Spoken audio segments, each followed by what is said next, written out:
Ok, agora sim.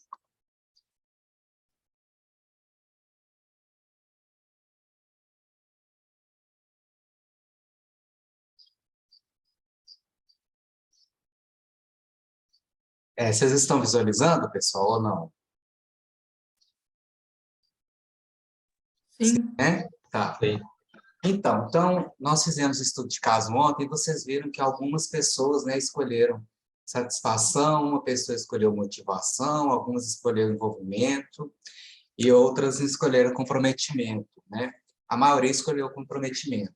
Então, hoje nós vamos diferenciar esses conceitos e é muito importante, né? Porque a gente lida com gestão de pessoas ou lida com, enquanto coordenando uma determinada área, e volta e meia a gente está usando esses termos. Ah, minha equipe está satisfeita, minha equipe está motivada. Ah, preciso que a minha equipe seja envolvida. Nossa, preciso de uma equipe comprometida. E às vezes a gente não está entendendo, a gente não está empregando o termo certo para a técnica certa. E para cada termo tem uma técnica correta, existe um método, vamos dizer assim, de segmento e de procedimento para a gente estar utilizando. Então, vamos começar com a nossa figura aí. A gente está vendo aqui um barco, né? Ele está estacionado, ele está na areia. E se a gente fizer a seguinte pergunta, né? O que esse barco precisa? Qual que é o principal objetivo desse barco? Aí nós vamos responder, nossa, ele precisa estar na água, né? E aí, quando nós colocamos o barco, então, na água, ele vai ficar satisfeito, né? Então, ele vai ficar satisfeito. Então, nós temos aí o primeiro conceito de satisfação. O que é satisfação? Satisfação é quando eu satisfaço uma necessidade aí, que ela tem determinados níveis, nós vamos ver aqui daqui a pouquinho. Então, quando eu satisfaço uma necessidade, eu estou falando de satisfação. E aí eu fico perguntando, se o barco está satisfeito, ele vai ter motivação para sair dali? Né? Ele vai ter envolvimento, comprometimento, ou simplesmente ele vai ficar ali do jeito que ele está? Então, vamos ver aqui a satisfação. Alguns de vocês conhecem a pirâmide de Maslow, né? Essa pirâmide de Maslow é uma hierarquia que a gente faz das necessidades humanas, né? Então, só para relembrar aqui, para quem não conhece, né? Então, nós temos 5 hierarquias de necessidades. Quando nós acordamos, a primeira coisa que a gente faz é abrir os olhos, tomar um café, tomar um banho. Então, a gente está falando aí das nossas necessidades básicas. Em seguida, você sai para o seu trabalho, né? Então, aí nós estamos falando da nossa necessidade de segurança, quando você está trabalhando, buscando emprego, formas de você se nutrir. Quando você está lá no seu trabalho, no final do dia, né? Geralmente tem lá os happy hours, a gente fala que é uma necessidade social, de interação humana ali dentro. Quando você chega em casa, você começa a ter uma necessidade de estima, em que você começa a se questionar se você é reconhecido no seu trabalho, se tudo aquilo que você faz, você tem esse reconhecimento, é necessidade de estima. E quando você coloca a cabeça no travesseiro à noite, né, você se pergunta às vezes, né, por que você faz tudo isso durante o dia? Por que você levanta cedo? Para que você cuida da casa? Para que você cuida do seu filho? Para que você faz isso tudo? Para quê? Para que toda essa correria? Para que você todo dia levanta, toma banho, vai trabalhar, trabalha igual uma louca, igual um louco, aí volta para casa cansado? Para que tudo isso? Só para sobreviver? Né? Aí começa a pensar numa necessidade de autorrealização, né? Então, essas hierarquias de necessidade, elas não ocorrem assim tão bonitinhas como está aqui na teoria, né? Primeira fisiológica, segurança social, por aí vai. Se a gente pegar, por exemplo, os países orientais, eles invertem a pirâmide, né? A gente sabe que os indianos passam dias e dias aí em jejum, então eles começam lá com a autorrealização primeiro, eles tentam se realizar enquanto pessoas, enquanto indivíduos, e eles deixam as necessidades fisiológicas em último lugar. Então, isso vai depender muito da sua condição de vida. Agora mesmo, cada um de vocês aí está com foco em uma dessas necessidades, né? Um vai estar com foco na necessidade fisiológica, que às vezes está doente, está preocupado, ou está com poucas condições financeiras, vai estar preocupado mais com as necessidades básicas, fisiológicas. O outro está preocupado em trocar de emprego, então necessidade de segurança. O outro está muito mais preocupado em ter amigos, em ter lazer, viajar, necessidade social. E aí, por aí vai as necessidades humanas aí. E aí, a pergunta que a gente faz, né, quando a gente analisa as necessidades humanas, será que é recomendável um gestor, enquanto gerente, enquanto líder de uma equipe, fazer seu plano de gestão de lideranças baseado nas necessidades dos colaboradores? O que vocês acham? Será que é ideal eu criar um plano de gestão de pessoas, levantando as necessidades de cada um dos meus colaboradores? Então, eu levanto, elenco essas necessidades e faço ali, então, um projeto, um plano, né, de gestão desses recursos, de forma a ter esse funcionário aqui do meu lado. Vocês acham que é possível, é viável, é o caminho? Quem quer falar?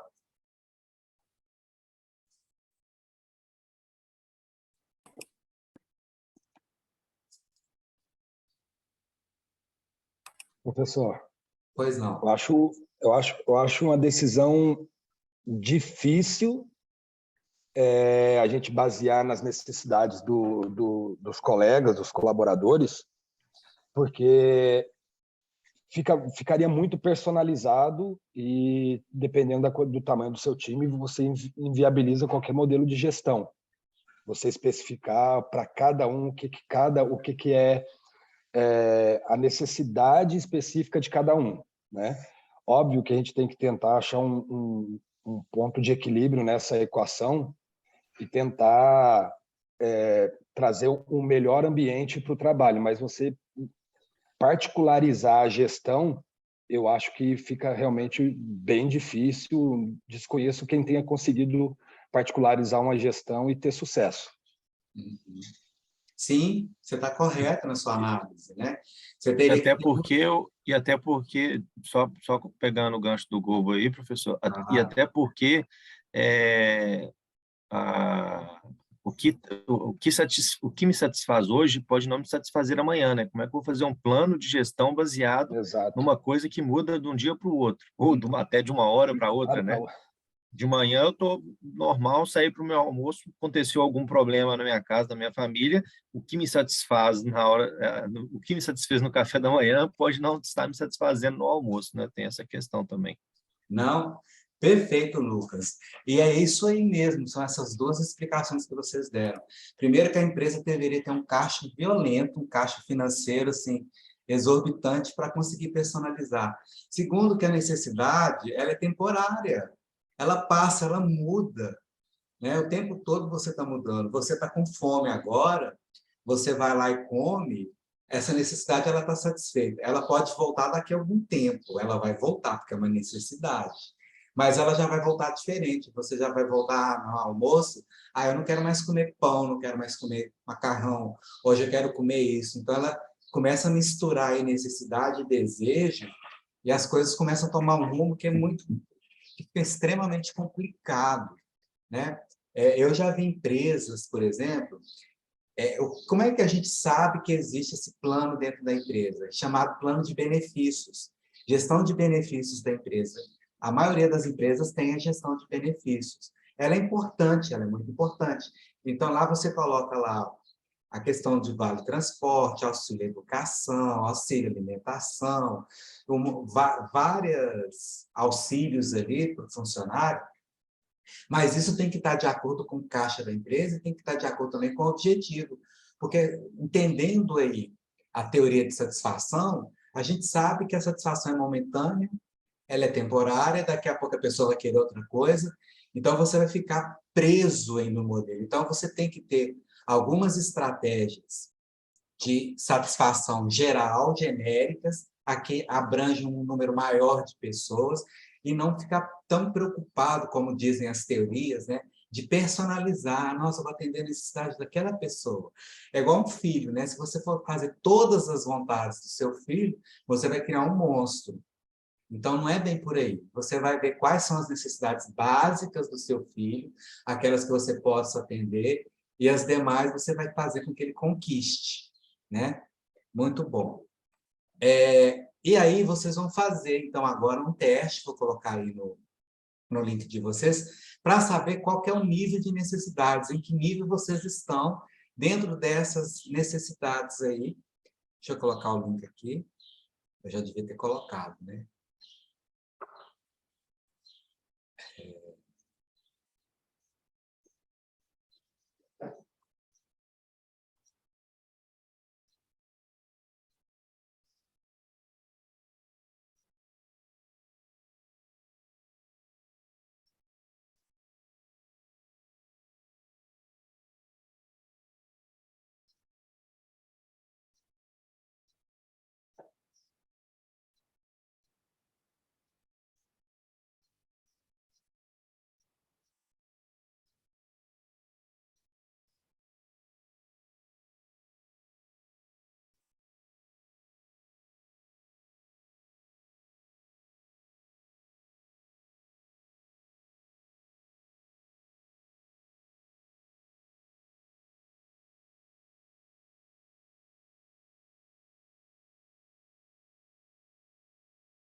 Pronto, está aí no chat.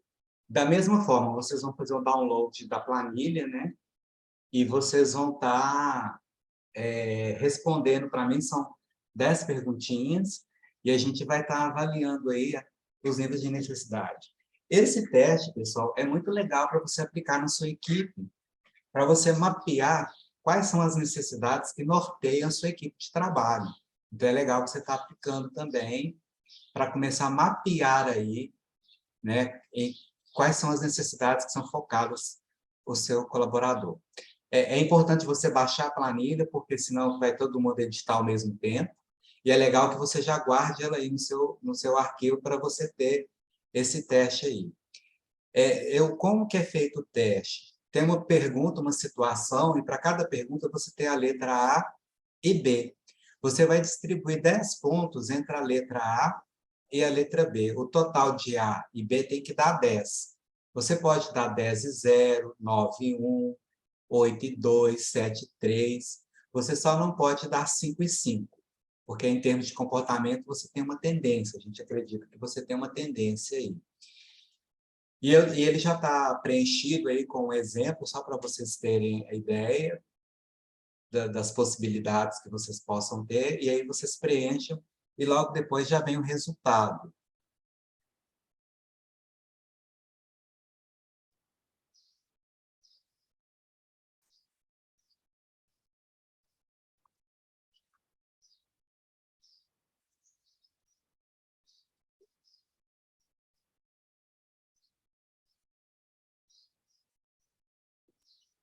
Aí a gente poderia combinar um sinal quando vocês terminarem, colocar no chat, né? Terminei, pronto, que aí eu já acompanho, mais ou menos.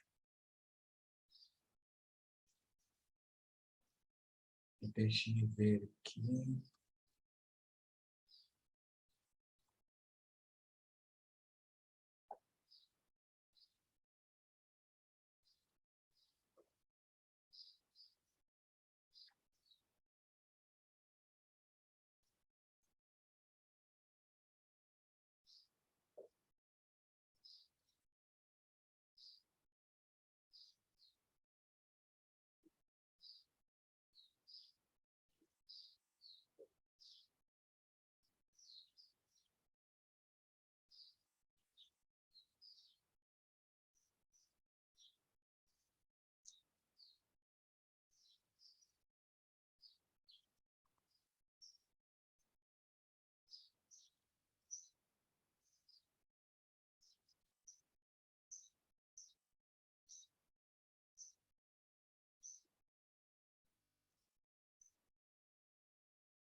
Bom, eu coloquei também aí no chat o link para vocês colocarem qual foi a sua maior necessidade, porque aí eu fico sabendo quem terminou, quem não terminou.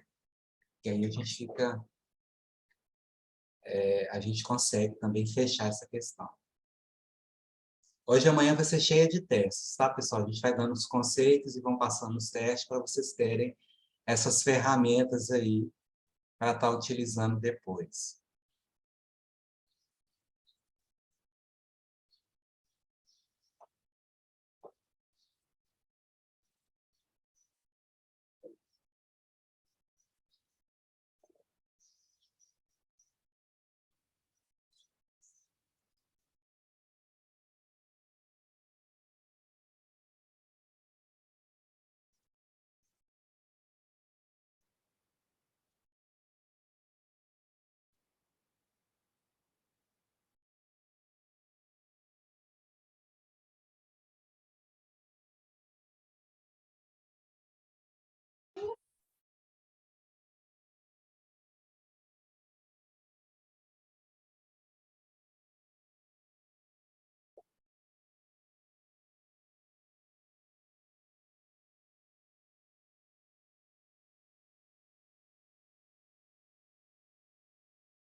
O Tiago colocou dele que deu segurança e estima. Segurança e estima, Tiago, elas andam bem juntas, né? Que são duas necessidades que a gente fala de necessidades profissionais. Quando você precisa de ter uma segurança maior, aí pode ser no trabalho ou na sua vida familiar, necessidades emocionais, eu não sei qual segurança você colocou, né? E ao mesmo tempo de reconhecimento, né? Uma necessidade aí de ser reconhecido naquilo que você faz, naquilo que você é bom, né?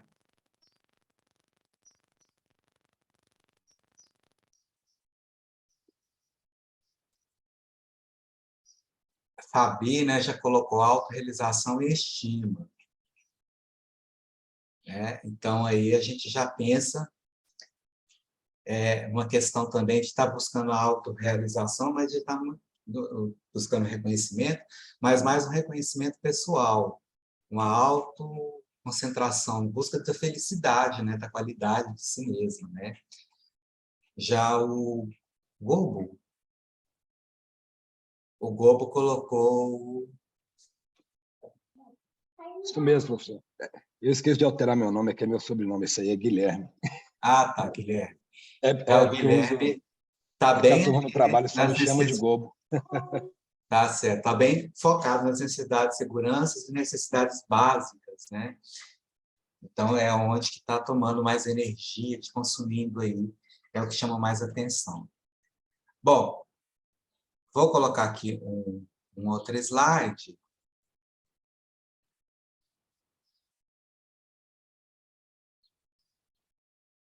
Que traz para a gente, né, aonde que você está aí, as pirâmides de necessidades de Maslow, tanto na satisfação fora do trabalho, quanto a satisfação no trabalho, só para você ver onde que você está aí, né, se é do lado do trabalho ou se é do lado fora do trabalho, né? Então, nós temos aí as fisiológicas,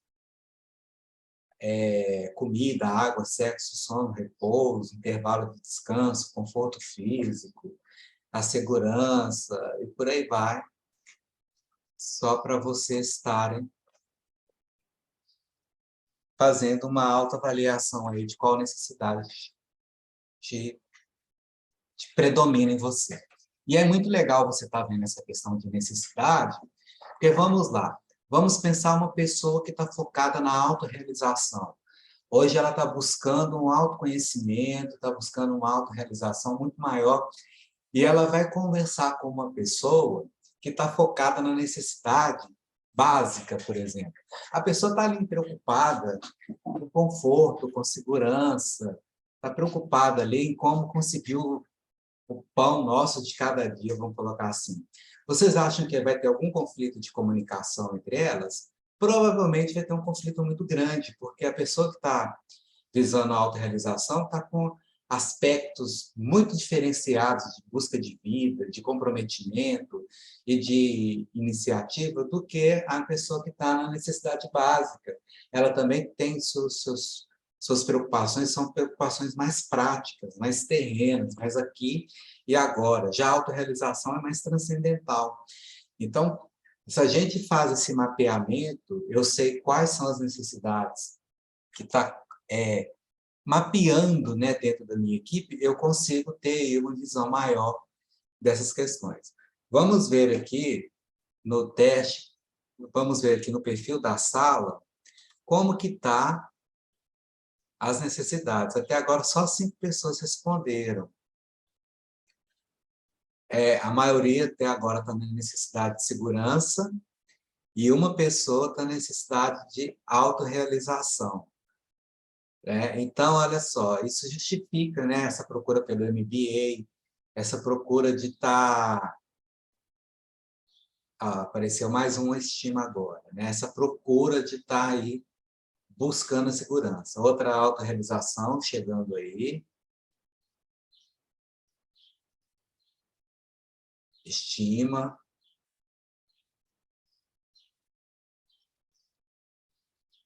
Interessante que a necessidade social, olha, ela não aparece como preponderante em primeiro lugar para ninguém até agora, né? Para nenhum dos componentes da equipe, né? Então, quer dizer que se eu fosse investir em estratégias sociais na minha empresa, ela não teria muito foco, não seria muito bem-vinda, vamos colocar assim. Eu teria que estar investindo na minha empresa em estratégias que gerem segurança, então, que gerem estabilidade, que gerem maior salário, que gerem maior reconhecimento profissional, e em estratégias que promovam também o autodesenvolvimento a nível pessoal, olha. Então, eu teria nessa empresa aqui essas 2 estratégias mais fortes para mim estar atuando, que seria na segurança e na autorrealização aí.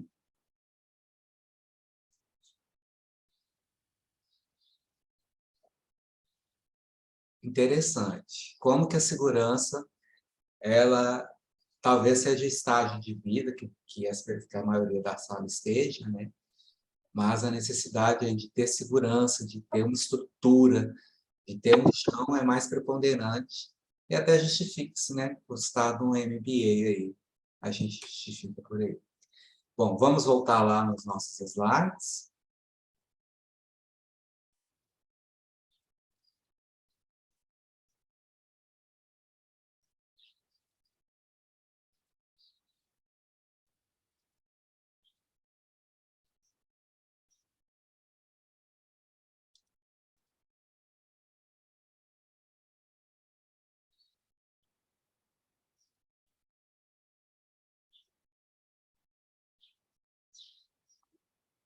Bom,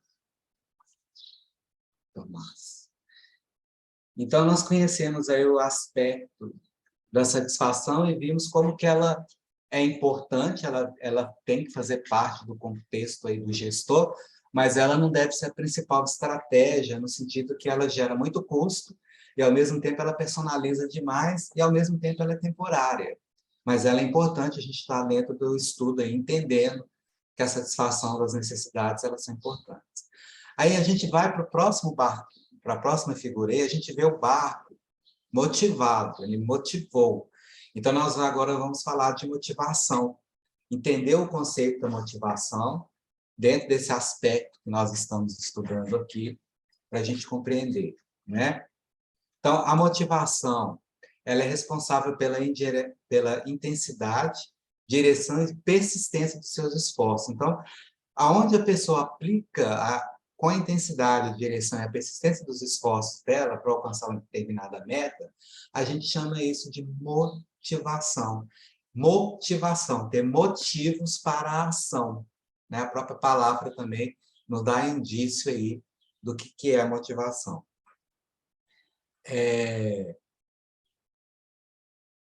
E aí vem a pergunta, né? É baseado em gestor montar o seu plano de liderança e gestão de pessoas focadas na motivação dos seus colaboradores?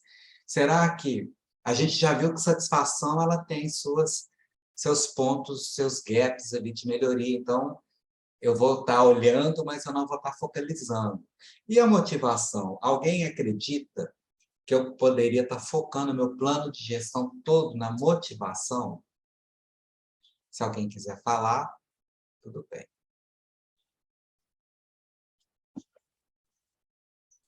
E, professor, Pois não. é só em questão em relação à satisfação, voltando um pouquinho, não é importante eu como gestor, entender em qual patamar os meus colaboradores estão? Acho que pelo menos isso é importante, né? Eu procurar identificar o nível de satisfação do colaborador, né? Sim, é importantíssimo. Você identifica para você mapear e para você tomar algumas estratégias, para você criar o seu plano de benefícios, né? Então, por exemplo, você está pensando em dar um plano de benefícios para sua empresa aí. E aí você mapeou aí as necessidades. Aí você percebeu que você viu que a necessidade social aqui na turma, ela já está mais ou menos equilibrada para todo mundo. Então, você iria investir em aspectos sociais ou você iria investir em aspectos de segurança, que foi o que mais deu, né, na turma. Então, eu, enquanto gestor, iria investir em aspectos de dar segurança para essas pessoas, já que é o que elas mais buscam dentro da minha empresa. Então, eu buscaria esses aspectos de segurança. Então, eu veria lá que aspectos eu poderia estar fornecendo para estabilizar essas pessoas no trabalho, talvez pensando em ter um plano de desenvolvimento de carreiras, alguma outra estrutura que dê segurança para que essas pessoas fiquem na minha empresa. Agora, se tivesse dado... fisiológica, por exemplo. A fisiológica, que é a básica... Aí é salário. Aí é salário. Salário, né? Aí a pessoa está preocupada mais com a questão salarial mesmo. Então, entendi. Né? Perfeito. Então, é importante eu estar aplicando esse teste, sim, conhecendo cada um. E eu já fiz, né, quando eu era gerente lá de recursos humanos na Fiat, com o nível gerencial, eu apliquei esse teste individualmente e conversei com cada pessoa sobre as necessidades dela, né, o que ela estava buscando ali dentro da empresa, para mim poder estar criando um plano gerencial aí de benefícios. Foi muito legal, foi muito interessante, né? Eram necessidades variadas, mas sempre tem alguma que prevalece. Lá, no caso, prevaleceu a necessidade de autorrealização, né? Então, a gente bolou algumas estratégias aí da pessoa se autorrealizar do nível pessoal dentro da empresa. Então, criamos programas de coaching, por exemplo, que deu muito certo. Bom, então é recomendável o gestor basear seu plano de gestão na motivação dos funcionários? Então, eu vou fazer algumas perguntas aqui agora. Deixa eu pegar algumas pessoas para Cristo aqui. Deixa eu ver. O Tiago tem... Tiago Purificação, você pode falar aí, Tiago? Tiago, você está vendo aí na tela que tem umas variáveis, tem aí a intensidade, a direção e a persistência. Eu vou pegar o primeiro item aí, que é assistir ao jogo de futebol. qual que é a sua intensidade para assistir jogo de futebol? Você é pouco ou muito motivado? Você tá mutado.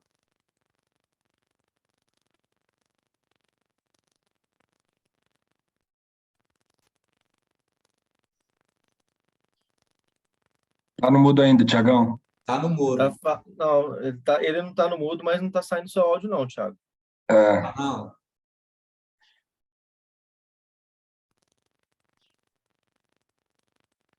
É.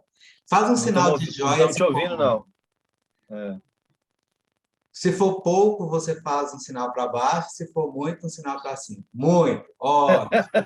Muito demais da conta. A direção.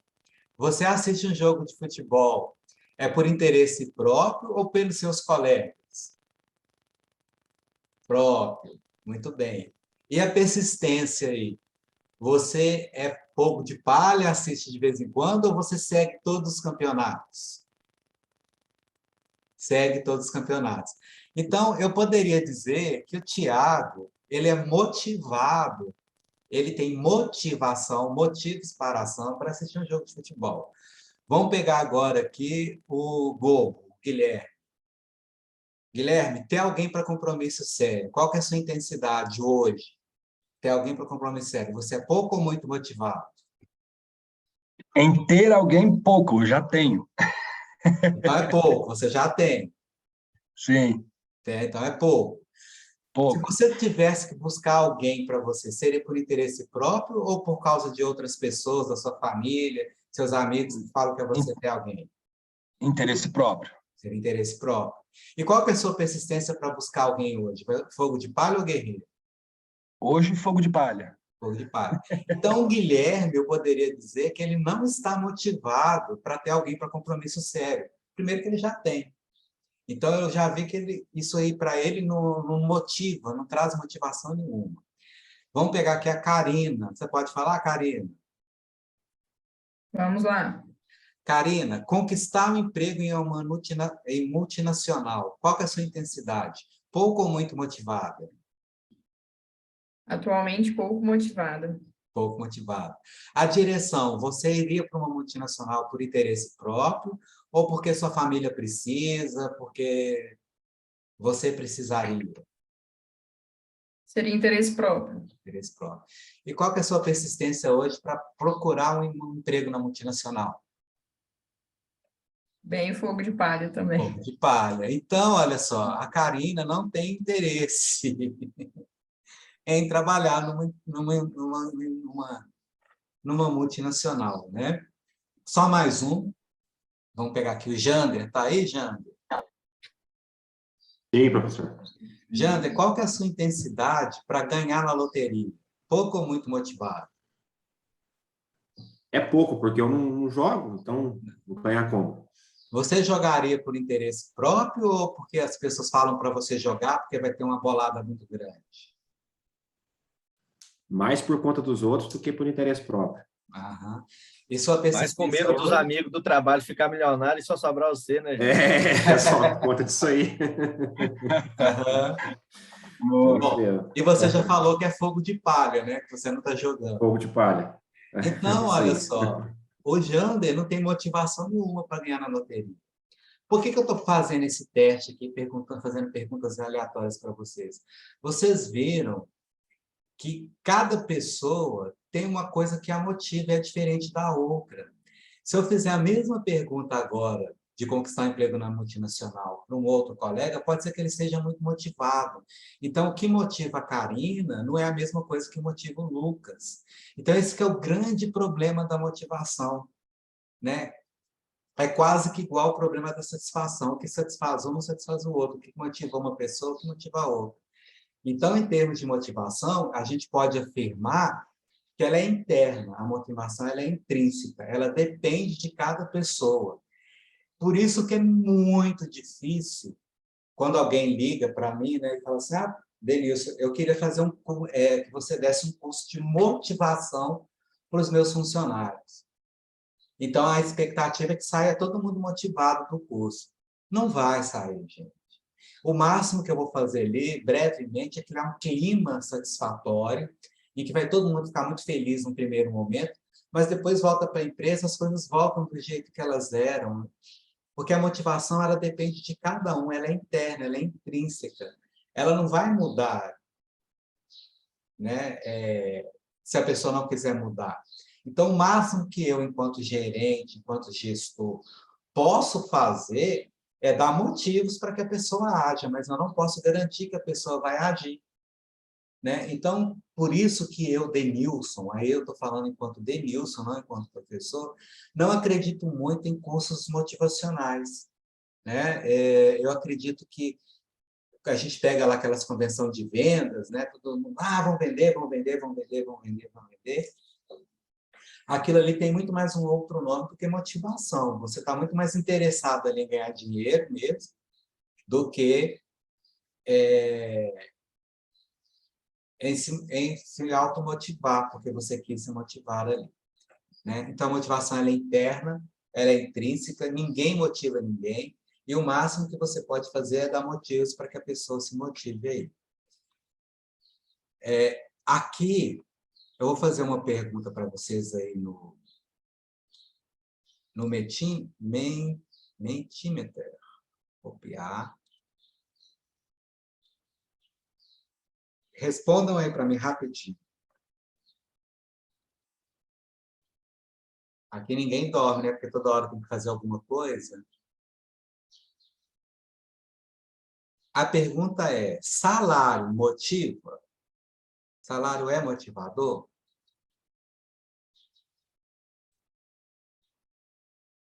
Vamos ver como é que já está aqui.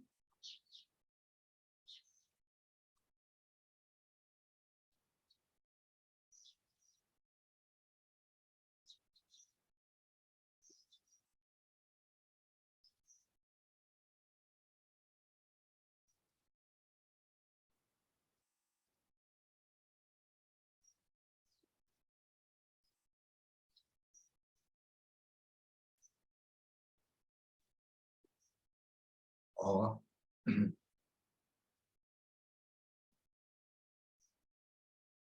Acho que vocês estão vendo aí o resultado, né, da enquete que a gente fez. Se salário é motivador, 11 pessoas no nosso grupo acreditam que o salário é motivador. 12 pessoas acreditam que o salário ele motiva. Uma disse que não e 2 disse talvez. A pessoa que disse que não quer defender seu ponto de vista?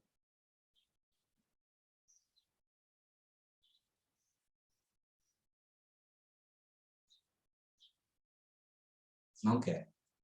Então, tá bom. Então, nós temos aí... esse é o...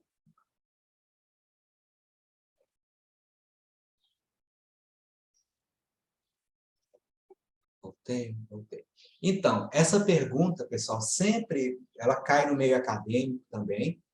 As pessoas sempre me perguntam, né? Salário é motivador? Salário motiva os funcionários? Então, eu sempre apresento essa pesquisa aqui, que ela foi feita baseada no Herzberg, na teoria dele, né? E esse negócio aqui atrapalha. Passa para cá.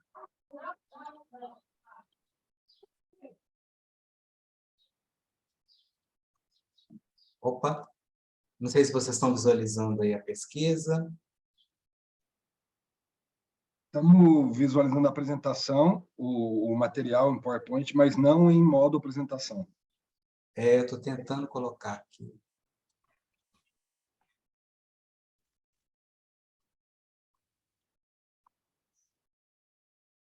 Bom, vamos lá. Acho que não vai agarrar. Então, foi feita uma pesquisa aí com algum... Essa pesquisa foi feita em 2002 e volta e meia ela é replicada, né? Para saber quais são os fatores que motivam ou não os funcionários aí. Vocês estão vendo aqui na linha azul, né? São aqueles aspectos que não motivam o funcionário, mas deixam eles satisfeitos. E aí a gente está fazendo aqui uma linha entre satisfação e motivação. Então, o que é aquilo que deixa as pessoas satisfeitas, mas que geralmente não motiva? E olha aí, pessoal, vou ler para vocês aqui aquilo que mantém as pessoas satisfeitas e que podem mudar, mas que não motiva, não é fator de motivação. Olha, eu vou ler cada um para vocês verem.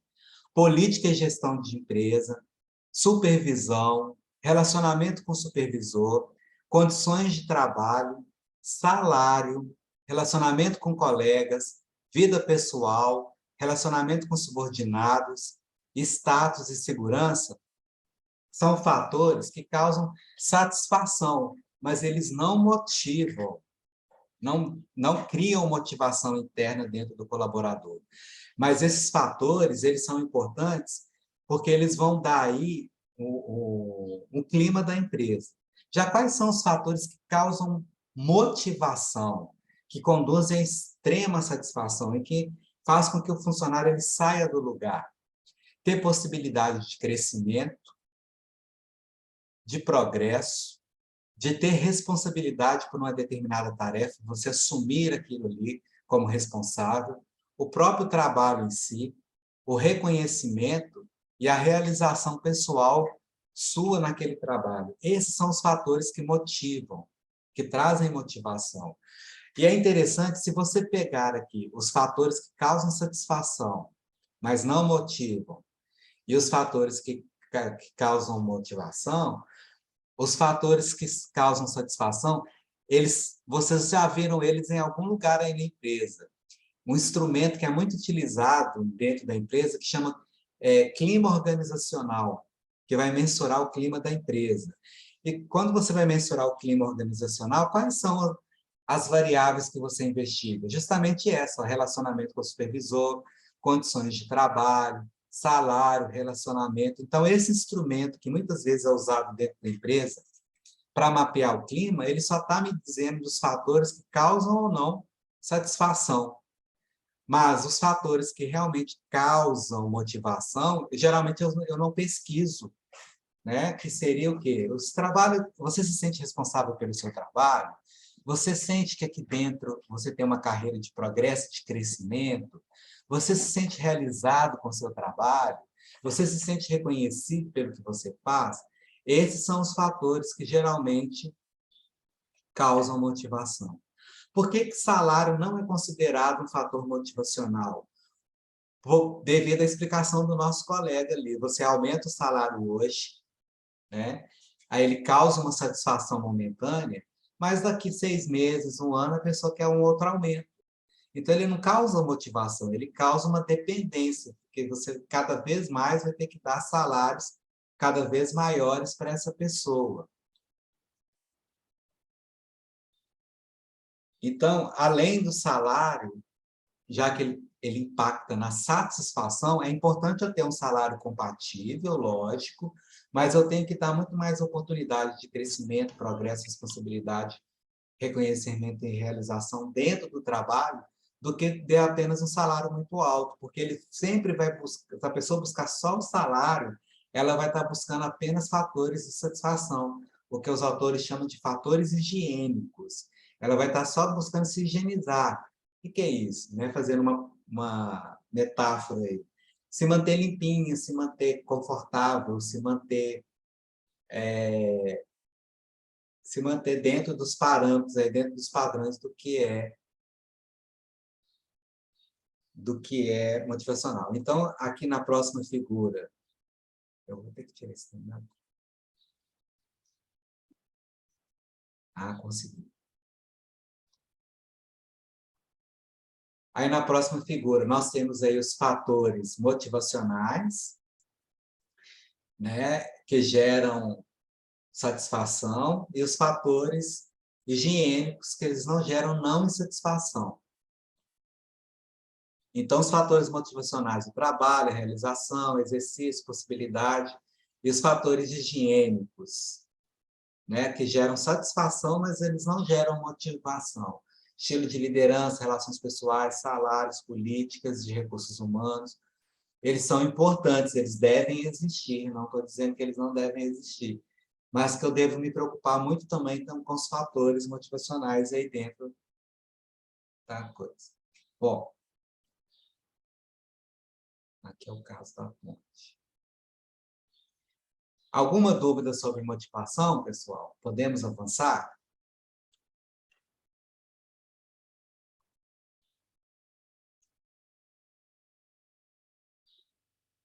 Não, né? Podemos.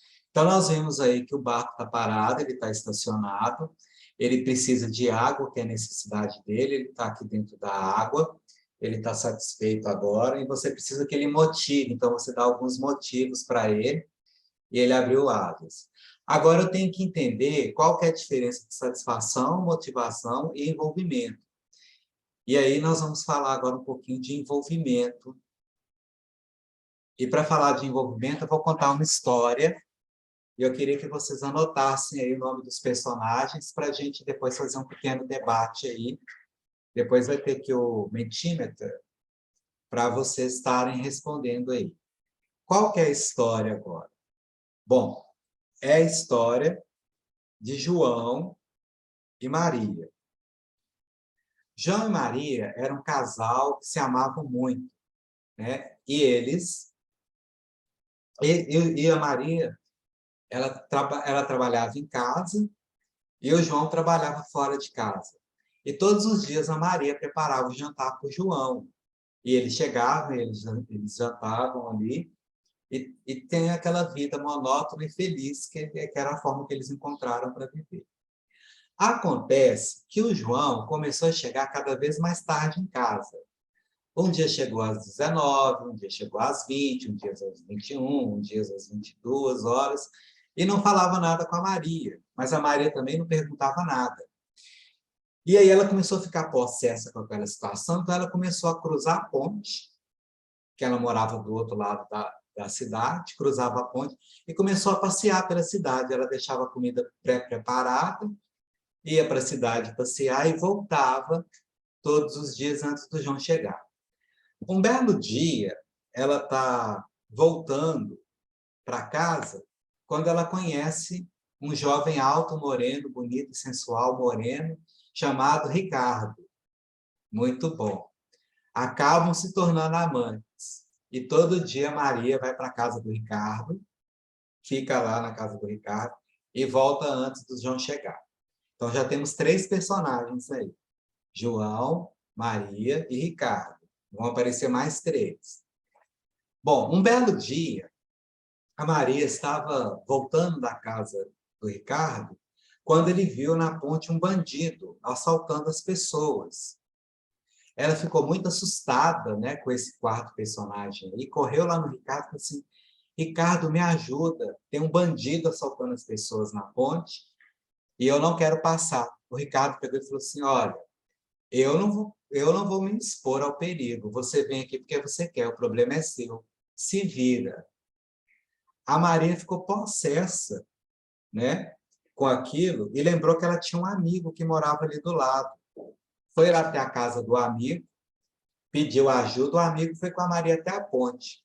Mas chegando na ponte, a situação já estava assim, terrível, né? Policial, bandido atirando, gente correndo, o amigo: Maria, eu não vou atravessar a ponte de forma alguma, é muito perigoso. A Maria: não, mas eu tenho que chegar em casa, o João vai notar que eu saí, já são quase meia-noite. Aí ele olhou debaixo da ponte e tinha um barqueiro. Tinha um barco lá. Ela correu lá no barco e falou assim: olha, moço, você me passa para o outro lado? Aí o barqueiro disse: olha, dona Maria, já são quase meia-noite, eu tenho que ligar para outra margem do rio, tenho que acionar, né, o porteiro de lá, e esses custos todos fora do trabalho vão ficar R$1.000. A senhora tem R$1.000? Ela: não tem. Então ela voltou, tentou atravessar a ponte, o bandido viu Maria, deu um tiro e matou Maria. Tem história de Nelson Rodrigues. O que eu quero que vocês respondam agora? Eu quero que vocês coloquem os personagens, os 5 personagens, João, Maria, Ricardo, 6, né? Bandido, amigo e barqueiro, em ordem decrescente de culpa pelo que aconteceu.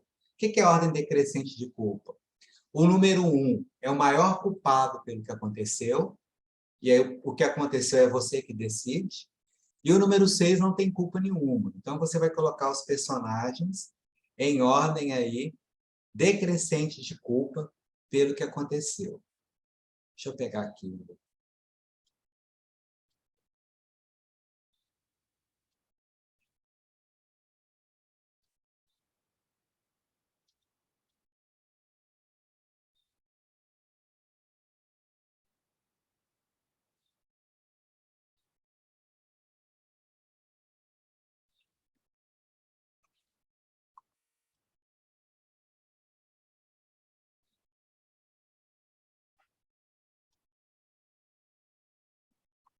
E aí, no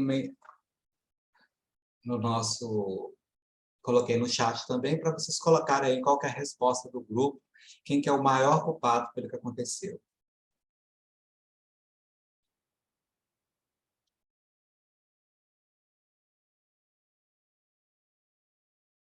E aí eu pergunto, né, para vocês aí, qual que é a ordem que vocês colocaram? Quem quer colocar? Quem quer falar para nós? Vocês querem que eu chame pelo nome? Rodrigo, qual que foi sua ordem aí, Rodrigo?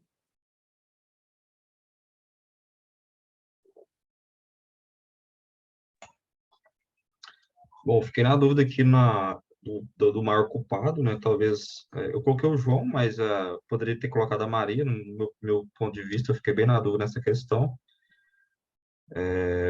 Bom, o João, Maria, Ricardo, aliás, Ricardo, o bandido depois, né? O amigo e o por último barqueiro. Fiquei nessa ordem. Por que o João em primeiro? Bom, então, igual eu te falei, fiquei bem na dúvida aqui, porque qual o motivo de ele estar chegando tão tarde, né? Será porque ele tinha algum outro envolvimento também, ou porque ele estava trabalhando de fato, né? Isso não... Ele fala que ele estava trabalhando, mas é isso mesmo, né? Se a gente for analisar de acordo com o que foi falado, né? Seria a Maria. Se tiver algum outro motivo que não foi exposto, seria o João. Bom, basicamente isso. Uhum. Alguém Mas, colocou? mas nessa ordem aqui eu coloquei o João. Uhum. Chama atenção na sua ordem o bandido em quarto lugar. Eu coloquei o bandido em primeiro, Quem? Lucas Silveira. E E aí? eu coloquei em último, professor. O bandido, se a Maria não saísse de casa para se envolver com o Ricardo, a Maria não tinha topado com o bandido na ponte. Então, foi essa lógica aí. Mas o responsável por puxar o gatilho, sei lá, era tiro, né? Só falando tiro. Puxar o gatilho foi o bandido, ele tinha nada que tá ali atirando.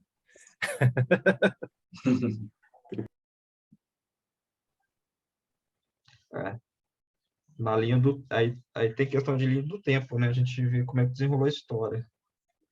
Depois que ela já está contada, é fácil a gente ver quem é culpado e quem não é.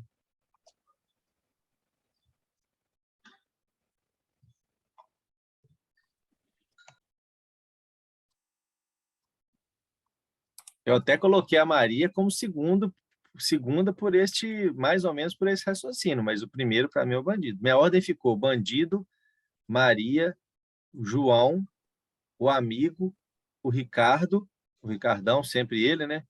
E o barqueiro, por último. Para mim, o que menos teve culpa nessa história foi o barqueiro. Eu coloquei o João. O barqueiro estava até fora de horário, né, Lucas? Estava até fora do horário dele já. Eu fui por ordem de, não sei se o conceito que eu tenho de envolvimento está correto, mas eu fui por ordem, depois do bandido da Maria, eu fui por ordem de envolvimento. Quem mais deveria estar envolvido nesse caso ali, protegendo a Maria, acompanhando, né, estando junto com a Maria, num horário que, né, diz assim, não está trabalhando, teoricamente não está trabalhando, e tudo é o marido dela. Depois do marido, eu coloco o amigo. Por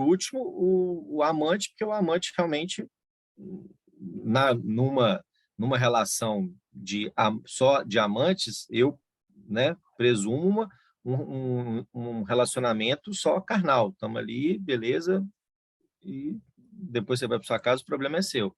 E, por último, o barqueiro, realmente, porque o barqueiro, ele está ali para fazer a travessia e ser remunerado. A Maria não tinha dinheiro para fazer a travessia, beleza, não tinha um acordo, né, que eu pressupunha que né, no formato que é o correto. Perfeito. Alguém mais? Podemos dar o resultado? Bom, antes do resultado, pessoal, eu faço essa dinâmica muito em sala de aula, e aí eu parto para a segunda etapa da dinâmica, que é pedir para os alunos, então, dar um único resultado para a sala. E aí eu deixo o debate correr solto, e aí eu vou observando, e se vocês forem aplicar essa atividade, ela é muito legal para aplicar numa dinâmica de grupo, principalmente de seleção, para você ver como que as pessoas elas se posicionam e quais são os valores que estão envolvidos ali no debate delas e como que elas defendem os seus posicionamentos e defendem as suas ideias, né? Bom,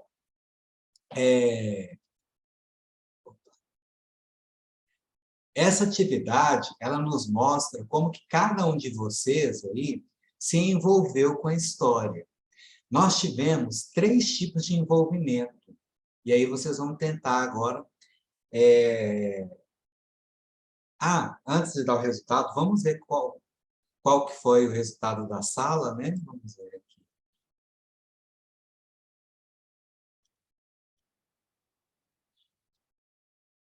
Opa.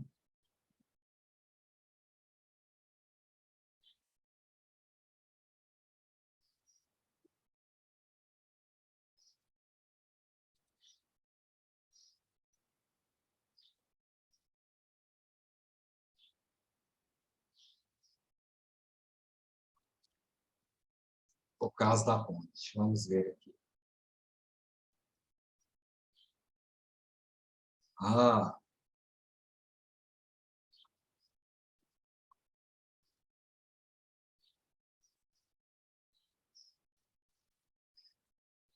No caso da nossa turma, né, ficou Bandido em primeiro lugar, seguido pela Maria, depois Ladrão e depois o João.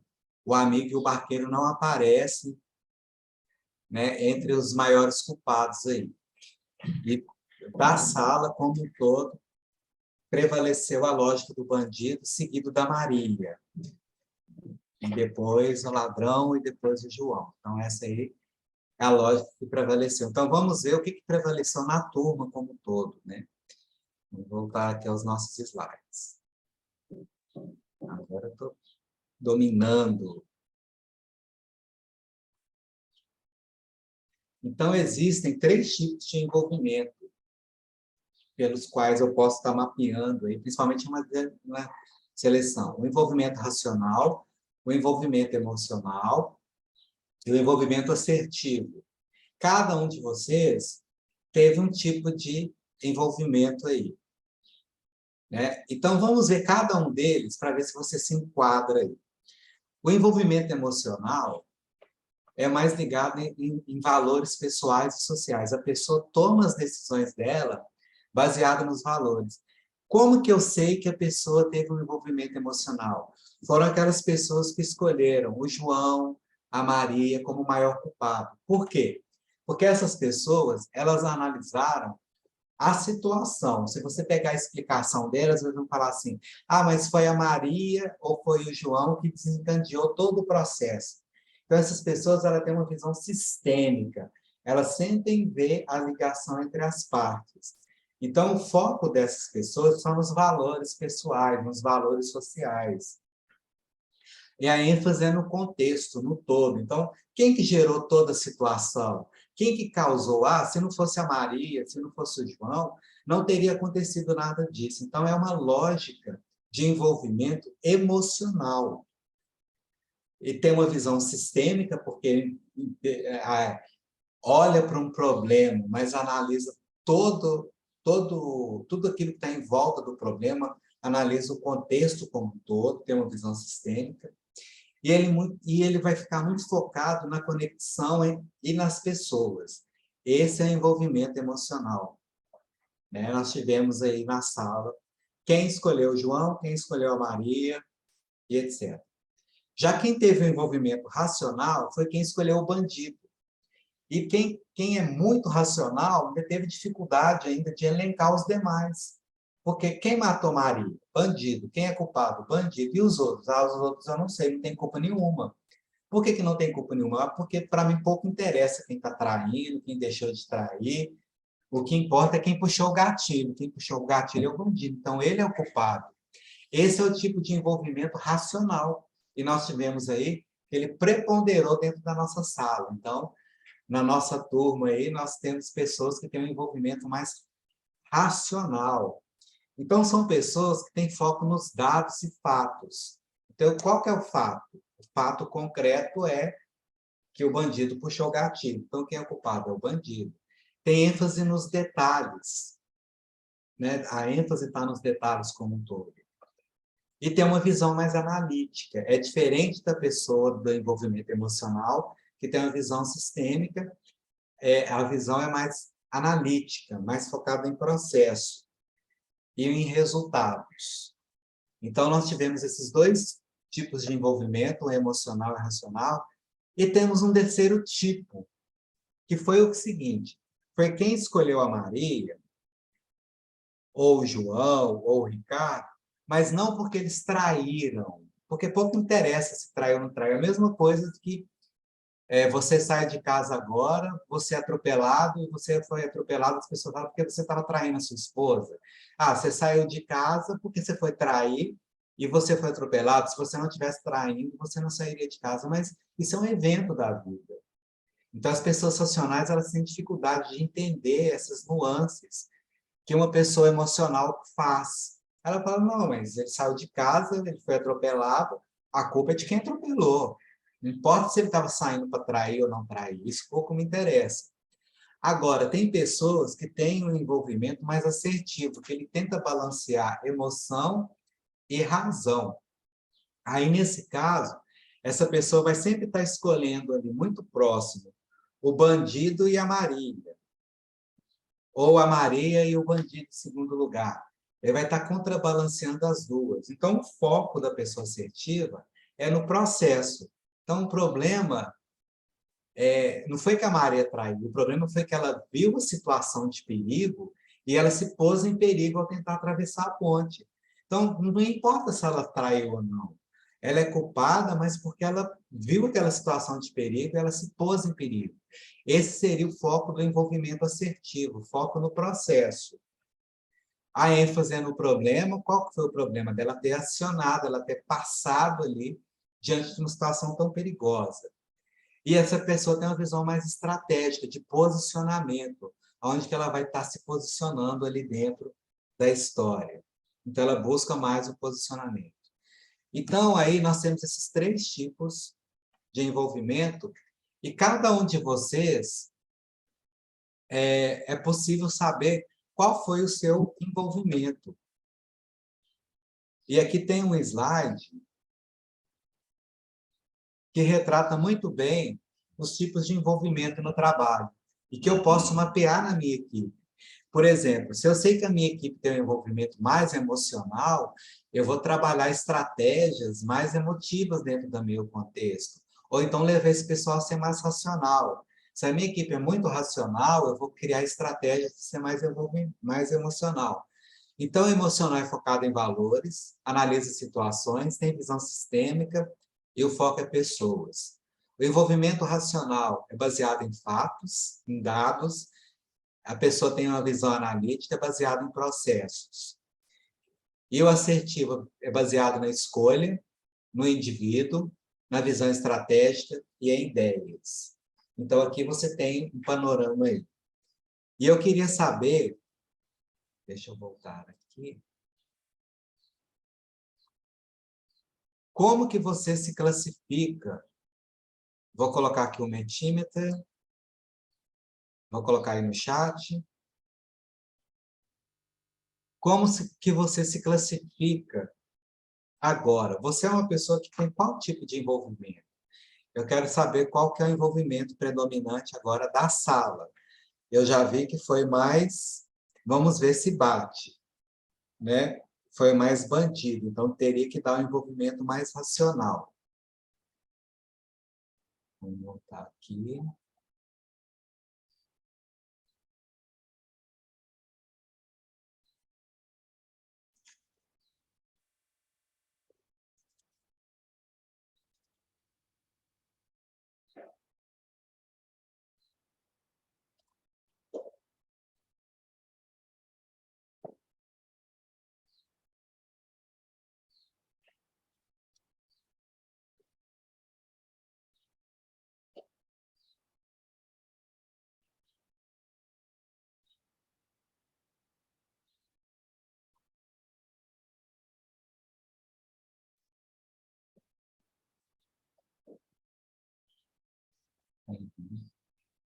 Tá aí o resultado da sala, né? Nossa, tá bem equilibrado aí, mas tem um predomínio é o que a gente esperava, de envolvimento dominante é o racional, como a gente viu aí pela história. Aí, ó, passou mais uma vez, 13 pessoas avaliam.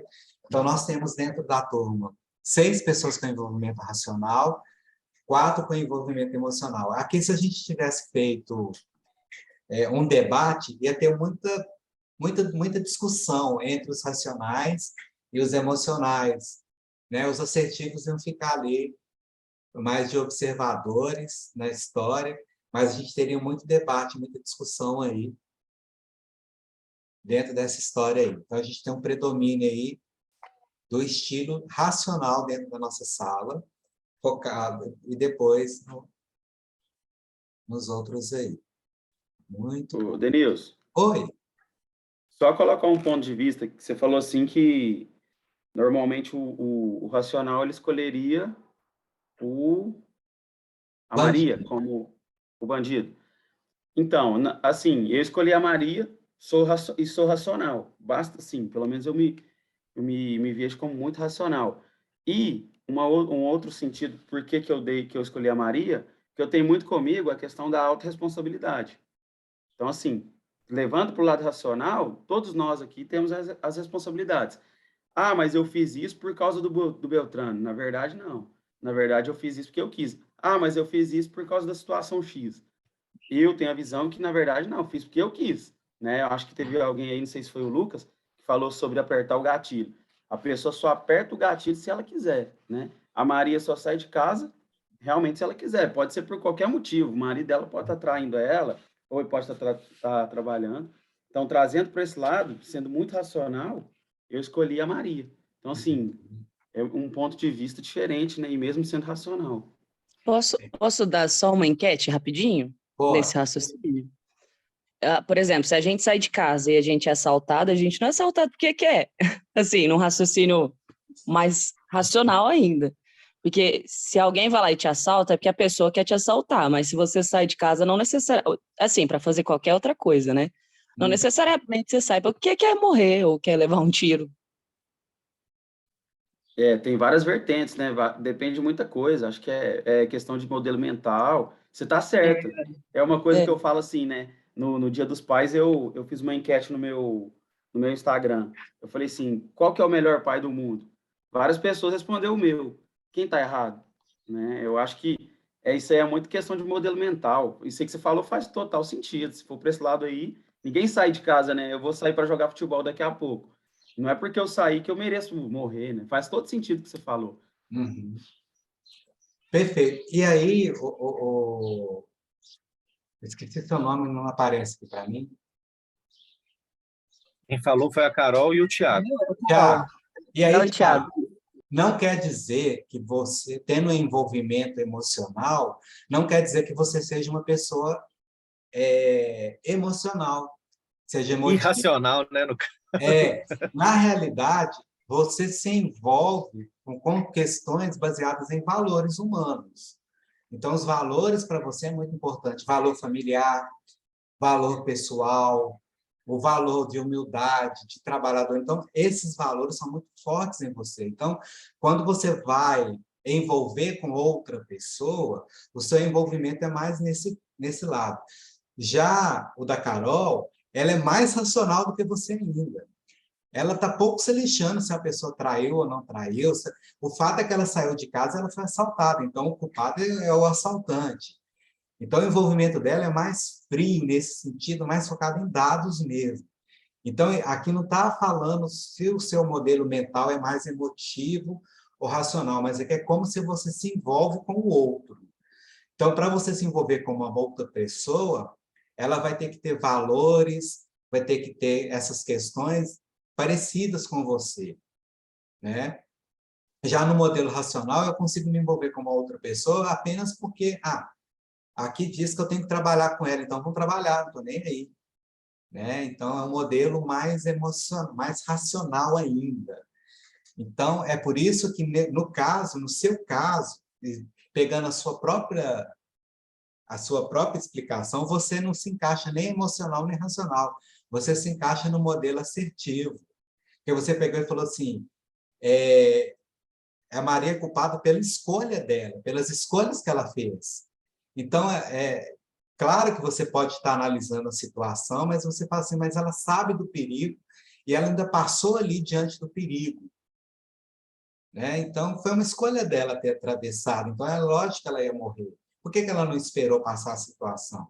Então, nesse caso, seria um outro modelo mais assertivo. Eu acho que você se encaixa um pouco melhor no assertivo do que no emocional. Sim, sim. Eu até pensei. Na verdade, eu não sei. A definição do assertivo, eu não tenho o conceito certinho. Eu olhei aqui os tópicos, mas não consegui entender de fato. Mas eu acredito que faz sentido. Meio que é um meio termo ali, né? Isso. Por quê? Porque quando você fala que a Maria é responsável, você está buscando a escolha dela. E aí sim, você estaria num modelo de envolvimento mais assertivo do que emocional. No emocional, você ia ficar falando assim, mas ela é culpada porque ela traiu, ela saiu de casa, se ela não tivesse saído, não teria acontecido nada disso. Ia ficar só nessa tecla. Né? Mas você já trouxe a questão da responsabilização da escolha dela focada no indivíduo, no posicionamento dela. Tá bom? Professor, para não quero estender mais o tema, Pode estender o tema. Escolhi a Maria como a primeira. Eu me vejo como mais assertivo, só que eu estou dando um passo mais atrás no início da história, porque o marido João foi chegando mais tarde em casa, e Maria, ali vendo isso acontecer, ela lá atrás não perguntou o que estava acontecendo e o porquê. Então, eu entendo que a Maria teve uma escolha lá atrás, que não foi nem atravessar a ponte. A escolha dela começou em casa, que ela não perguntou para o João o que estava acontecendo. Né? Então, eu fui nessa linha. Né? A Maria ela optou por uma escolha de não perguntar. Isso lá atrás, antes de decidir atravessar a ponte, antes de decidir trair ou fazer qualquer outra coisa. Ela optou por não saber o que estava acontecendo, por não perguntar para o marido por que ele estava chegando mais tarde em casa. Sim, mas aí você pode pensar também que o João escolheu não conversar com ela, né? Não contar para ela o que estava acontecendo. Então, aí, nesse caso, eu entro num jogo muito emocional. Por que o João não falou nada para ela também? Ele estava chegando mais tarde, custava dele falar para ela que estava chegando mais tarde. Então, você vê que nessas situações está carregado de valor pessoal, do seu valor aí, né? Tipo assim, nossa, ela escolheu não falar, ela escolheu não ficar calada, ela escolheu trair, ele escolheu... Isso aí está muito carregado de valor, muito mais do que o dado, o fato em si, né? Por mais que se ela tivesse saindo de casa, se eu não te contasse a história e falasse assim, Maria saiu de casa e foi assassinada, você automaticamente, sem conhecer os valores envolvidos, conhecendo só o fato que ela saiu de casa e ela foi assassinada na ponte, você ia falar automaticamente, o bandido é culpado. Mas agora que eu abri a situação, por isso que é envolvimento emocional, eu abri a situação, eu abri o sistema todo, contei tudo que estava acontecendo no sistema, aí dá essa sensação de que ela é culpada pelas escolhas que ela fez, né? Mas aqui a escolha do assertivo é uma escolha no sentido que ele sabe do perigo e ele decide atravessar, né? É uma escolha mais racional, vamos dizer assim. Por isso que ele está entre racional e emocional. Ela sabe do perigo. Então, por que ela passou? Né? Então, é nesse sentido aí. Gente, vou avançar aqui um pouquinho para a gente estar falando desses comportamentos de envolvimento em grupo. E aí vocês vão entender algumas coisas que acontecem aí. Quando eu estou fazendo esse debate em grupo, se a gente estivesse aqui numa sala de aula, o grupo ia passar por 3 fases. Nós teríamos a fase 1, que é da inclusão, e nós teríamos 3 comportamentos aí, vamos ver se vocês pensam nesse. Hipersocial. O hipersocial é aquela pessoa que, na hora que fizesse o grupo, ele já ia falando. E aí, o que você pensou? O que você falou?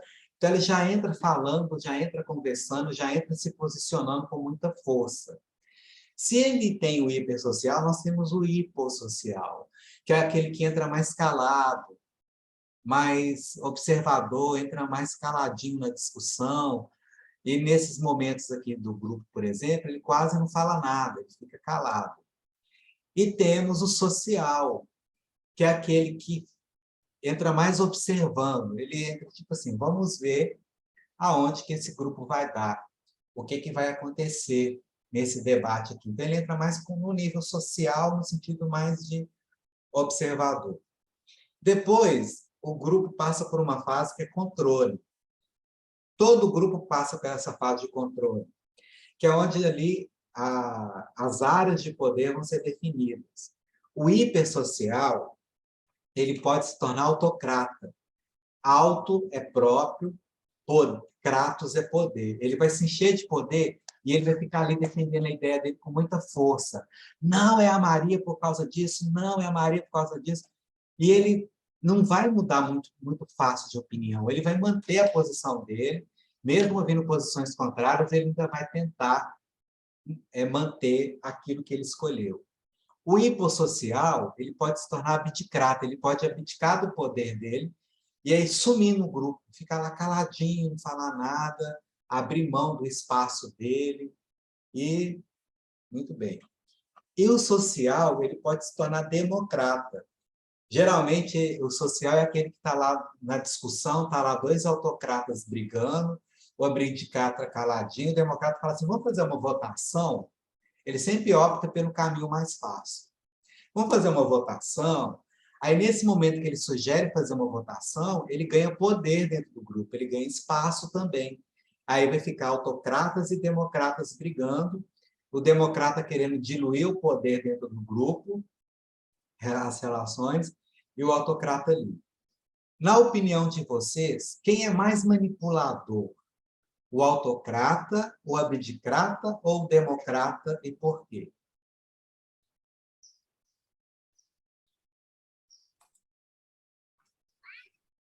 Eu acho que manipular não no sentido, dizer assim, pejorativo da palavra, manipular no sentido de tentar mudar o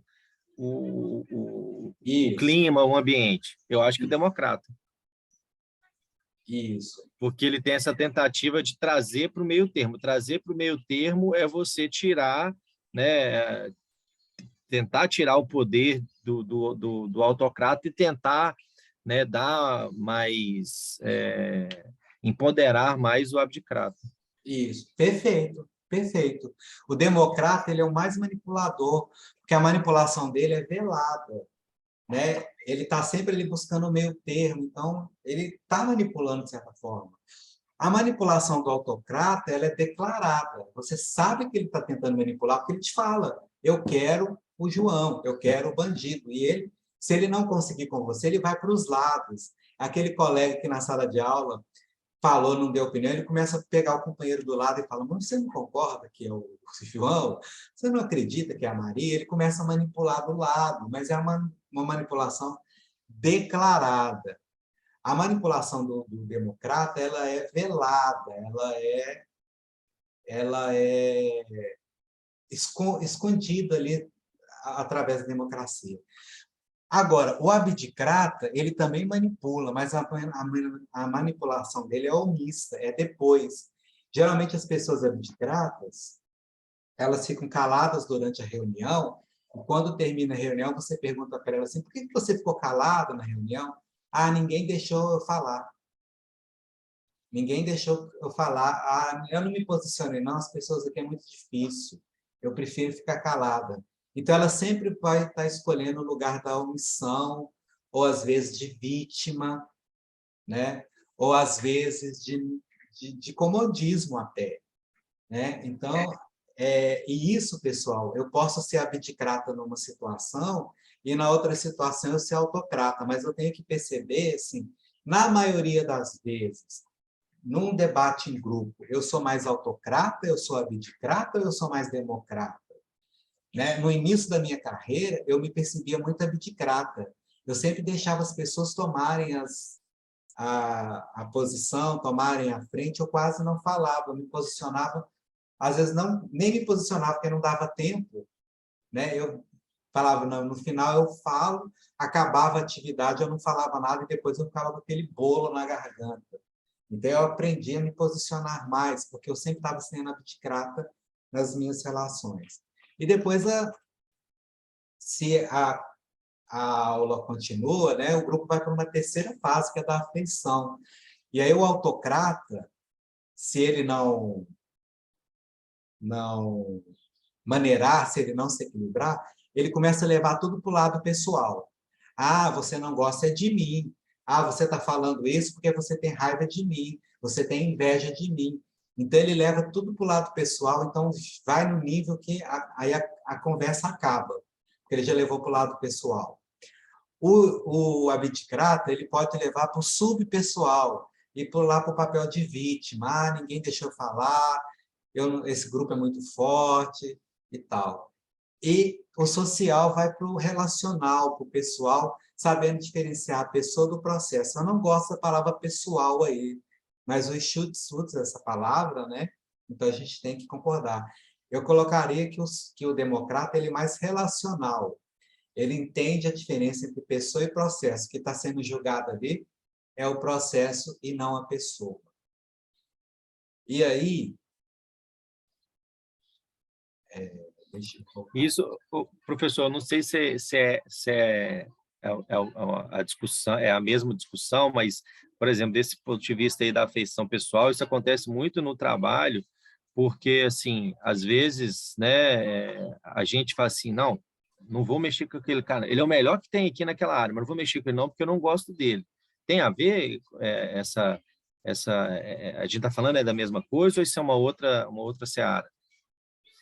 pode ter a ver no sentido que, em vez de você se posicionar, você deixa para lá, né? Você não se posiciona. Então, você se torna abdicrata, você abre mão aí do seu poder ali naquele momento. Pode ter relação, sim. Uhum.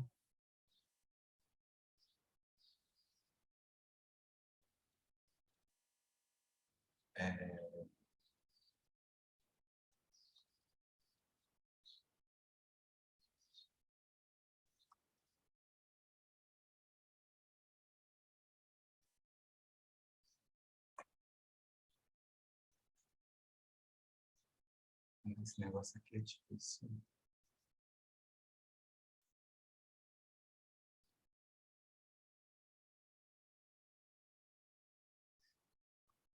Aí eu quero que você se classifique agora, eu coloquei no chat, se você acredita que você é mais abdicrata, democrata ou autocrata, para a gente finalizar essa parte aí do envolvimento.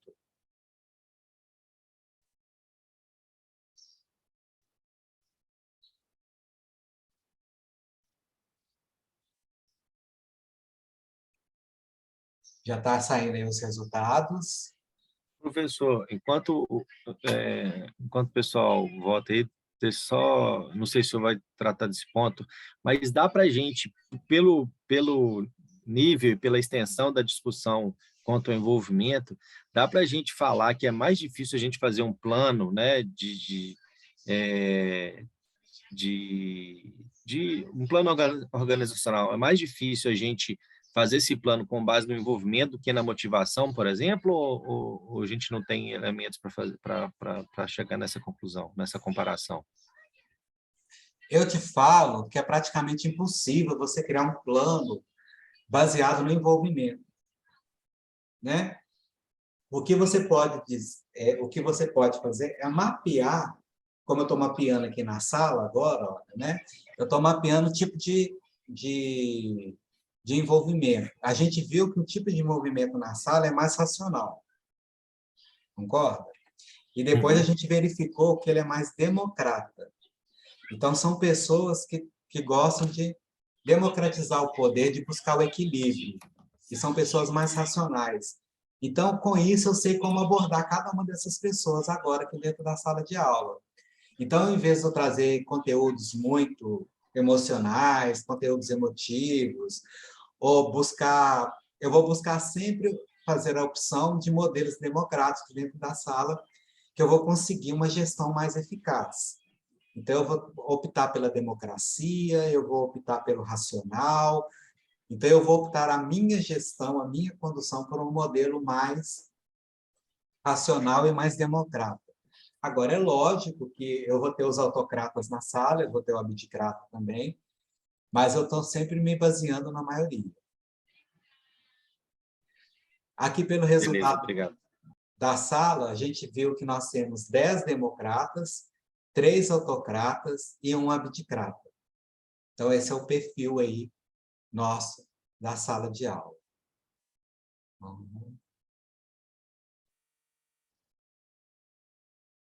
Bem.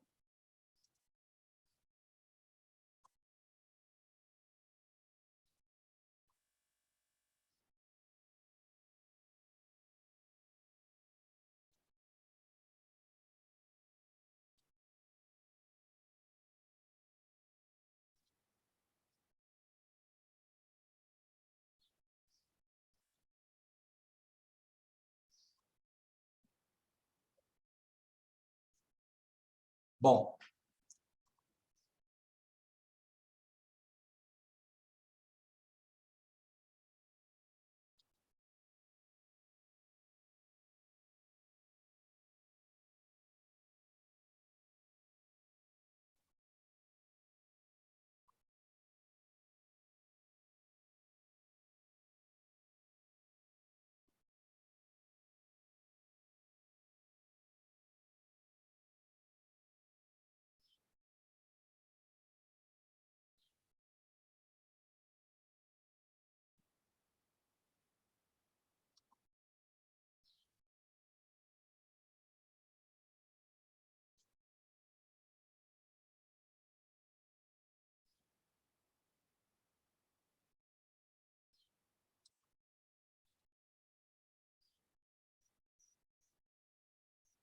eu estou colocando aí no chat para vocês agora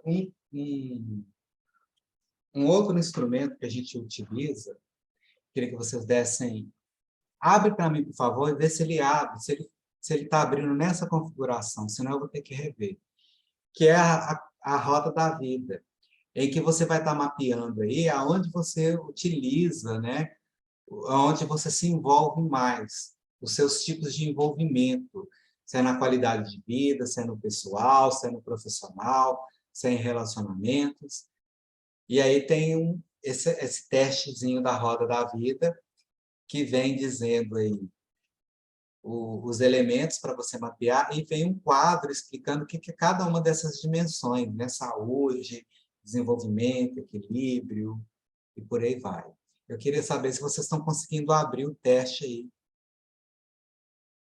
se ele está aparecendo para vocês. Eu Porque tem consegui, página. eu fiz o download e apareceu certinho aí a roda da vida. Ah, então ótimo. Então, por favor, quero que vocês façam a roda da vida, né? Vem aí algumas perguntas ao lado, algumas perguntas poderosas, para você estar colocando aí o nível que você está em cada um deles, e depois eu vou explicar um pouquinho sobre cada um. Deixa eu tentar.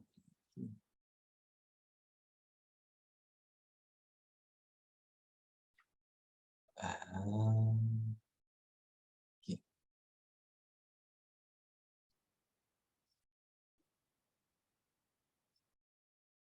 Abre.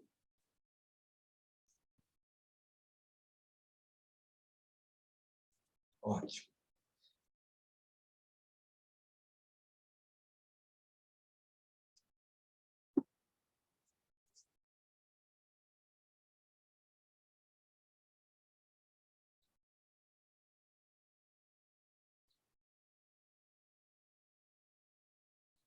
Basta você colocar o número aí de 1 a 10, né?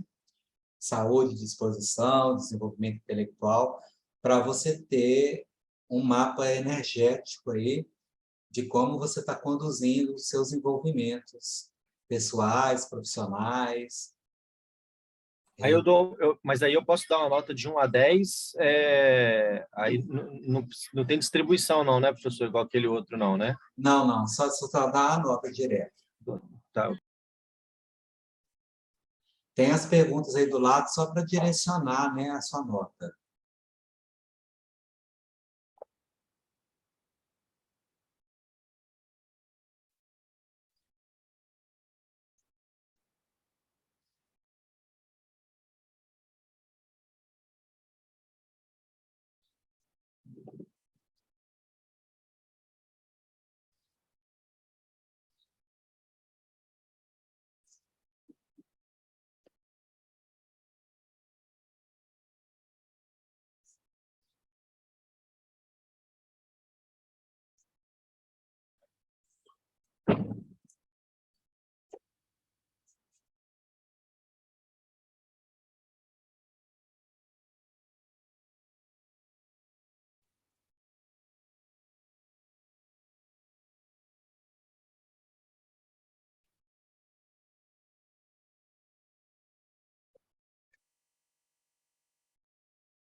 Pronto, pessoal, fizeram?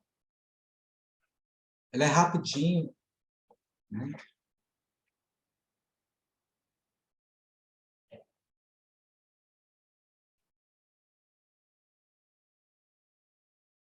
Deixa eu ver aqui no chat como que tá.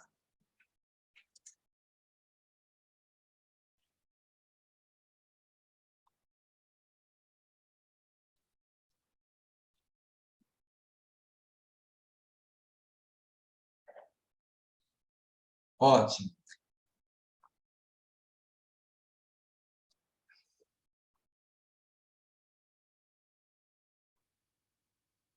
Então, vocês estão vendo aí que ele vai te dar um mapa, né, de como estão as suas energias e como é que você se envolve a nível pessoal, profissional, de relacionamentos e de qualidade de vida. E aí você vai ver, né, para cada dimensão, por exemplo, na dimensão pessoal, você tem 3 esferas: saúde, desenvolvimento intelectual e equilíbrio.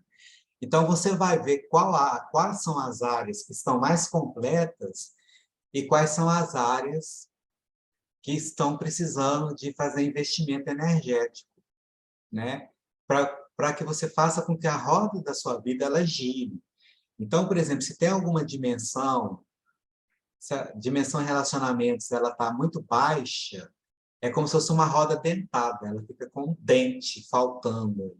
Então, ela não gira adequadamente dentro do seu aspecto energético aí. Então, é isso que você vai estar avaliando, o seu desenho aí. Alguém quer projetar o seu desenho para que eu possa avaliar com você? Se alguém quiser, pode projetar a sua roda da vida, e aí eu faço uma análise rápida aqui, só para vocês Posso verem. projetar? Pode, deixa eu fazer um stop aqui. Pode projetar.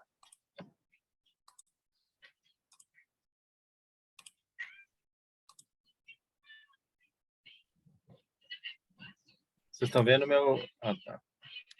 Do Lucas. Tá vendo agora? Ah, estava aparecendo. Quer dizer, Tava? E agora não tá mais? Espera aí. E agora? agora está itens avaliados. Ah, Aqui está isso. aparecendo. Agora sim. Beleza. Então, olha aí, Lucas, a sua roda da vida. Ela está bem plena, né? Parabéns, olha que interessante. Se você pega os aspectos aí de qualidade de vida, você está numa plenitude total, né? Só a espiritualidade você deu 9 ali. Desenvolvimento pessoal, você acha que tem alguns gaps ainda para estarem concluídos, né? O desenvolvimento intelectual. E a área que você precisa, que você colocou que seria mais foco, seria a área financeira, né? De recursos financeiros aí para você alcançar a plenitude. Então, a área profissional ainda, ela gera um benquezinho. Isso quer dizer que, então, você ainda não se sente pleno em relação às suas condições financeiras, ainda, né? Mas, se você pega os outros dentes da sua roda, a sua roda da vida está girando muito bem, né? Você tem uma distribuição energética boa, equilibrada, em todos os níveis. Seu desenvolvimento amoroso, tá? Se você pega os dentes centrais, né? Ó, plenitude, felicidade, 10, desenvolvimento amoroso, 10. Aí as outras central, que é recurso financeiro, está precisando de estar dando uma atenção para esse dente, né? E o desenvolvimento intelectual, que andam juntos, né? Desenvolvimento intelectual com a parte de recursos financeiros. Sua roda da vida está muito bem elaborada. Eu poderia dizer que você é uma pessoa feliz, né, Lucas? O que você acha? Eu me julgo. Claro que, né? Até o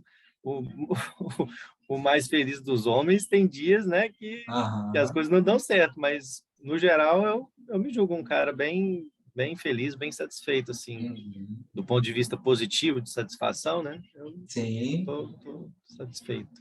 Muito bom. Sua roda da vida está muito boa. Bem distribuída, bem equilibrada. Parabéns. Obrigado. Legal esse teste, né? Nunca tinha feito, não. Acho que alguma vez na vida a gente sempre faz esse tipo de teste, assim, mas essa representação gráfica é bem interessante.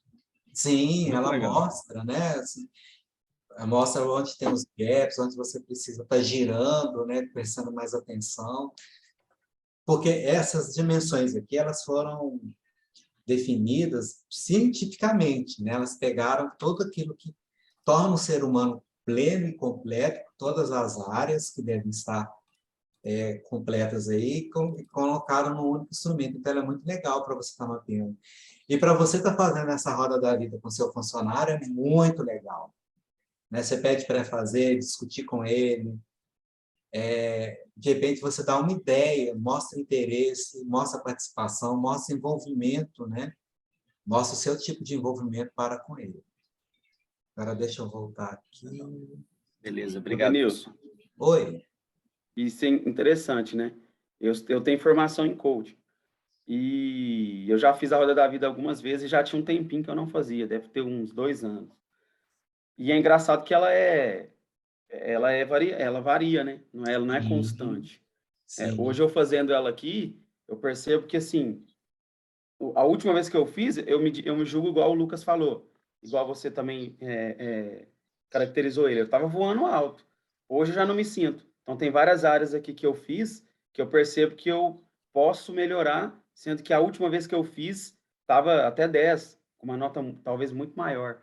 Isso aqui é o interessante, né? É momentânea também, né? Ela é situacional, né? Ela é situacional. Então, ela tem que ser feita aí. Vou até botar a data na minha aqui, daqui a um tempo fazer de novo. É legal você ter esse tipo de acompanhamento. É interessante. Muito bom. Vamos voltar aqui.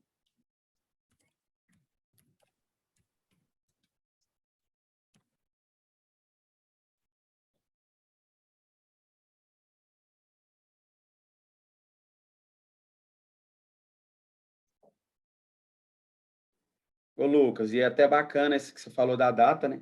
Porque se hoje você, por exemplo, você está com 10 aí em várias áreas, o normal é a gente não querer regredir, né? Pode acontecer, né? É normal isso acontecer, mas a gente não quer que aconteça. É bacana ter isso aí para a gente até se manter, né? Falar, pô, aquele dia eu Verdade. estava assim, então pelo menos eu vou fazer algumas coisas para Peraí, tentar me como é manter. que eu estava fazendo naquela, né? Antes que eu estava 10 e agora eu estou 9, agora eu estou 8. Verdade.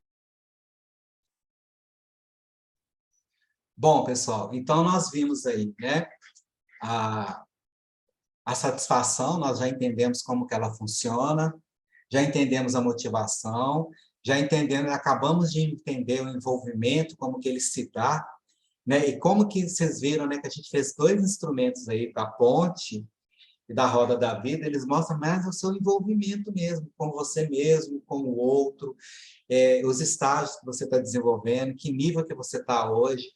E uma coisa interessante que vocês falaram, se você fizer a roda da vida daqui a um tempo, se você estava pleno e ela caiu, ela nunca volta àqueles patamares muito baixos, né? Você sempre vai ter uma visão mais madura e mais positiva da sua vida. Mesmo depois com alguns problemas maiores que você está passando, né? É como se você já tivesse ali alcançado um degrau, né? Você, mesmo que você coloque que ela está abaixo, mas você não sente que ela está abaixo daquele degrau ali. Então, é bom fazer esse acompanhamento mesmo, né? É interessante. E aí nós vimos, então, e a gente vai partir, então, para o comprometimento. Eu estou olhando as horas aqui, pessoal, faltam 5 minutos, não vai dar tempo de passar o comprometimento e fazer o teste. Então, eu vou deixar aqui para a próxima aula a gente fazer comprometimento, depois entrincheiramento, e a gente entrar nos outros meandros aí da disciplina, né? Não tem tarefas para essa semana, tá? Como eu disse para vocês, vocês vão estar anotando aí esses resultados, como vocês vieram anotando até agora, né? Satisfação, autocrata e tal. E no final eu vou dar um link para vocês de um teste que é o perfil pessoal e profissional, em que vocês vão estar montando o seu perfil completo. Aí sim você vai ter uma ideia geral de como está o seu perfil pessoal e profissional, e você vai ter o seu perfil, então, de liderança aí dentro dessas questões, tá bom? Podemos fazer assim? Deixa eu ver aqui. Então, alguém quer falar mais alguma coisa? Podemos finalizar por hoje?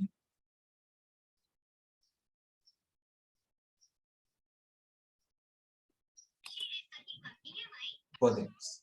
Então, pessoal, deixo um abraço aí para vocês, né? No próximo encontro, é na sexta que vem, né? Já sexta que vem. Já Sexta e sábado, semana que vem. Então, ótimo. A gente fecha, então, essa parte de conceituação e a gente vai aplicar outros testes aí, tá bom? Um grande abraço para vocês e até sexta-feira. Valeu, professor. Bom fim de Obrigado. semana. Bom fim de semana para todo mundo aí, gente. Valeu, pessoal. Até semana que vem.